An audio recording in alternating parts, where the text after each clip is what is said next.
इस शिव महापुराण यहाँ तक विष्णु पुराण करती है, स्कंद पुराण वर्णन करती है, कार्तिक खंड वर्णन करता है कि तुलसी का क्यारा गोल है, चौकोर है, सजाकार का है। उसका भी प्रमाण हमारे शास्त्र में लिखा हुआ है कि अगर तुलसी का कुंड गोल है तो ऐश्वर्य प्राप्त करता है, तुलसी का कुंड चौकोर है तो वंश की वृद्धि करता है, तुलसी का कुंडा अगर सजाकृति का है, 6 फलक वाला है तो वो घर में संपदा की वृद्धि करता है। ये तुलसी के कुंड का भी प्रमाण हमारे यहाँ शास्त्र में लिखा हुआ है कि कुंडा कैसा होना चाहिए, तुलसी के कुंड की आकृति कैसी होना चाहिए, तुलसी का कुंड होना कैसा चाहिए, वो उसका भी प्रमाण हमारे यहाँ स्कंद पुराण में लिखा हुआ है, विष्णु पुराण में लिखा हुआ है कि आपको क्या किस रूप में चाहिए। जगत है ना, दुनिया के आगे हाथ मिलाओ, जाकर निवेदन करो, यहाँ वाले बाबा के पास हो या वहां वाले बाबा के पास हो या उसके पास हो या उसके पास हो या जगत के पास जाओगे दुख पाओगे, रुपया खाएंगे, चूना लगाएंगे, धक्के मार कर निकाल लेंगे, 2-4 दिन घुमाएंगे फिराएंगे, कल आना परसों आना, नरसवाना, ऐसा रहना वैसा करना, बस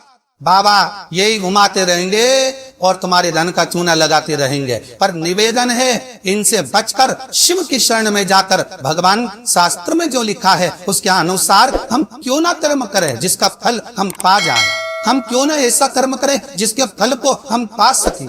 हमारे यहाँ तुलसी के कुंड का भी निवान विधान है, गोल कुंडा है ऐश्वर्य देगा, चौकोर कुंडा है, आप लोग कई बार देखे होंगे किसी किसी किया, चौकोर तुलसी का क्यारा होता है, कुंडा होता है, वो वंश बड़ा, शराप्रति का है, वो धन देता है, संपदा देता। दोष हमारा है, हम तुलसी के कुंड के नीचे शंकर जी को रख देते हैं, क्यों कि यही तुलसी जी को पानी चढ़ाएंगे, यही शंकर जी को चढ़ा देंगे, दोष है। तुलसी के कुंड के नीचे हम सर्पदेव को रख देते हैं, नाग देवता रख देते हैं, पानी चढ़ाएंगे, पाथरी रख देते हैं, नहीं।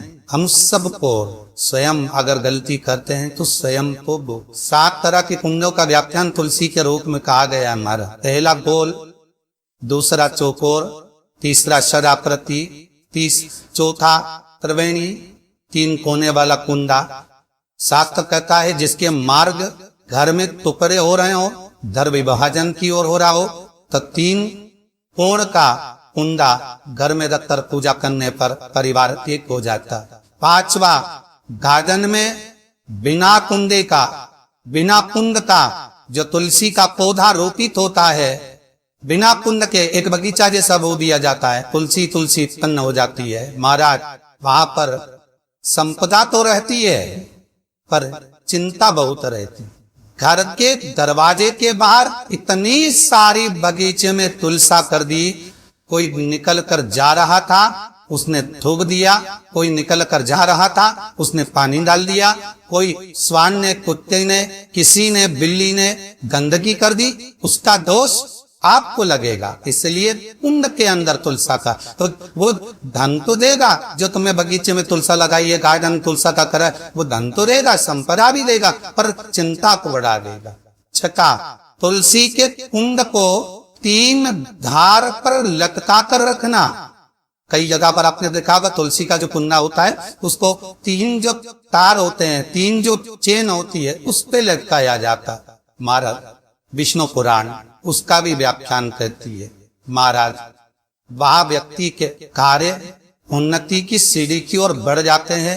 जैसे भोजन की थाली लग गई, भोजन तैयार हो गया, बस खाने बैठे हो और थाली कसक गए, समझ लेना कि तुलसी को आधार पर लटका कर रखा है। इसलिए कार्य तो हो रहे हैं, बनने वाले, 4 दिन बाद ये काम होने वाला, 8 दिन बाद ये काम होने वाला, लग रहा है कि इसमें इतना फल मिलेगा, लग रहा है इस व्यापार को करेंगे इतना फायदा हो जाएगा, सब कुछ करा, लाखों रुपए लगा भी दिए, थाली मालूम पर खस दे, आधार रखता है। 7 क्रम है तुलसी के, ये 6वां क्रम बताया।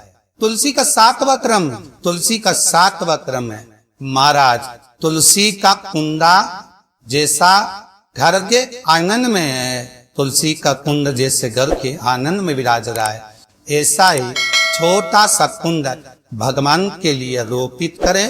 प्रतिदिन भगवान की सेवा करते समय तुलसी का कुंड सम्मुख रखकर उसकी आराधना करना, फिर उस कुंड को वापिस बाहर ले जाकर रखना, फिर दूसरे दिन पूजन के समय पर कुंड को लाकर रखना। हम तो यहाँ तक कहते हैं विष्णु पुराण गर्द से ही था, कल्याण का तुलसी अंग यहां तक वर्णन करता है कि आप पूरे साल ये नहीं कर सकते तो कम से कम कार्तिक के महीने में भगवान के सामने तुलसी का छोटा कुंड, चौकोर वाला, बोल नहीं, चौकोर कुंड लाकर भगवान के सामने रखकर छोटा सा कुंड का पूजन कर भगवान के साथ उस कुंड को वापिस बाहर विराजमान करे, तो एक कर लेकर आए फिर विराजमान। आप पूरे साल नहीं कर सकते तो एक महीना, उसका फल 1000 गुना प्राप्त होता है। तो किस चीज के लिए कहा गया कि तुलसी का कुंडा एक बाहर हो, एक घर के अंदर मंदिर के सामने पूजन के लिए रखा जाए, तो कहते हैं उस घर में वैभव, सत्ता, संपदा, लक्ष्मी, समृद्धि, शांति की कभी कमी नहीं। 7 तरह के कुंड, 7 तरह के तुलसी के रोग का वर्णन हमारे यहाँ विष्णु पुराण में किया गया। सर आप किस भाव से कर रहे हैं, ये आपकी इतनियों के, नारियों के जितने भी रोग होते हैं, बीमारियां होती है, रजो धर्म से जुड़ी हुई जो भी तकलीफें होती है, उसका भी व्याख्यान देवी भागवत में स्पष्ट कहा गया। बोलर का फूल, अर्थात जब देवी जी को, माता जी को जो घंटी वाला फूल चढ़ता है लाल कलर का, बोलर का फूल, माता के चरणों को छुआकर तुलसी के पौधे का स्पर्श कराकर जो नारी को रजो धर्म से जुड़ी हुई परेशानियां होती है, उसके अंतर्गत वो फूल तुलसी का पौधा दिखाते हुए खिला दिया जाता है, तो 3 दिन में उसको 2 दिन में आराम लग जाता है। 2 या 3 दिन।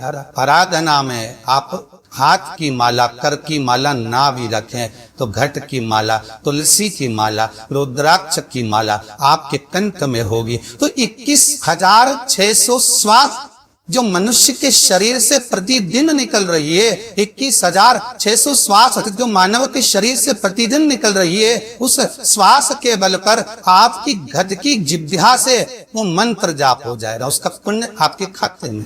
तुम्हारे गले में जो तुलसी की माला हो, तुम्हारे गले में जो रुद्राक्ष की माला हो, उसमें मन के 108 होना चाहिए या 108 से भी ज्यादा होना चाहिए। कम मनके की माला मत पहनना गले में, बारीक बारीक मनके की कर लो, छोटे से छोटे मनके की कर लो, 100 से भी ज्यादा हो, 108 से भी ज्यादा। क्यों? क्योंकि गले में अगर तुलसी की माला होगी, गले में रुद्राक्ष की माला होगी, भले